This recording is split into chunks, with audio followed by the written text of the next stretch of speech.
मराठी मनोरंजन विश्वात या आठवड्यात काय घडलं खास? कोणती बातमी राहिली जास्त चर्चेत? कोणतं गॉसिप रंगलं? याविषयी जाणून घेऊयात आजच्या टॉप 10 एंटरटेनमेंटमध्ये. अभिनेत्री प्राजक्ता माळीने फुलवंती या चित्रपटातून निर्मिती क्षेत्रात पदार्पण केलंय. पॅनोरमा स्टुडिओज आणि शिवोहम प्रोडक्शन्सची निर्मिती असलेल्या या चित्रपटाचं पोस्टर नुकतंच आपल्या भेटीला आलं. अभिनेत्री ज्ञानदा रामतीर्थकर आणि अभिनेता प्रथमेश परब यांनी अक्षय तृतीयाच्या शुभ मुहूर्तावर त्यांच्या मुंबई लोकल या चित्रपटाची घोषणा केली. सिद्धिविनायकाच्या चरणी त्यांनी त्यांच्या या चित्रपटाचं पोस्टर लॉन्च केलं.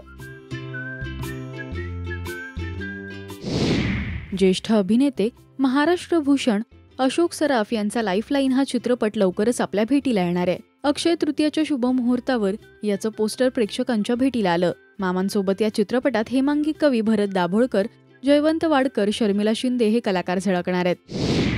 अभिनेता आदिनाथ कोठारे आणि अभिनेत्री स्पृहा जोशी यांचा शक्तिमान हा चित्रपट लवकरच आपल्या भेटीला येणार आहे. बाप लेकाची उत्तम गोष्ट या चित्रपटात पाहायला मिळणार आहे. संजय जाधव यांचा येरे येरे पैसा 3 हा चित्रपट येत्या 1 नोव्हेंबर 2024 आपल्या भेटीला येणार आहे.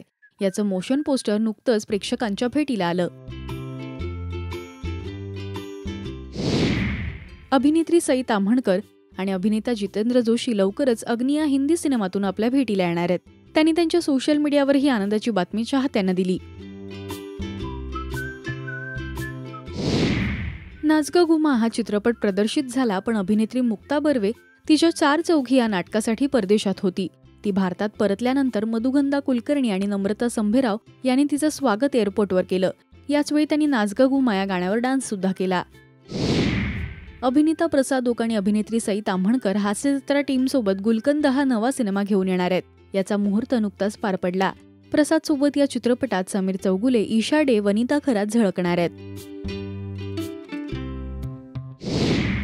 अभिनेत्री क्रांती रेडकरच्या मुली झिया आणि जायदा त्यांचे वडील समीर यांच्या पाया पडताना दिसल्या. यामुळेच त्यांच्या संस्कारांचं प्रेक्षकांकडून कौतुक झालं. अभिनेत्री रिंकू राजगुरूचे काही फोटो सोशल मीडियावर सध्या व्हायरल होत आहेत. यात ती दिवंगत अभिनेत्री स्मिता पाटील यांच्यासारखी दिसते असं चाहत्यांनी म्हटलं. हे होते या आठवड्याचे टॉप 10 एंटरटेनमेंट. मराठी सिनेविश्वातील बातम्या, अपडेट्स आणि गॉसिपसाठी तुम्ही सबस्क्राईब करा राजश्री मराठी.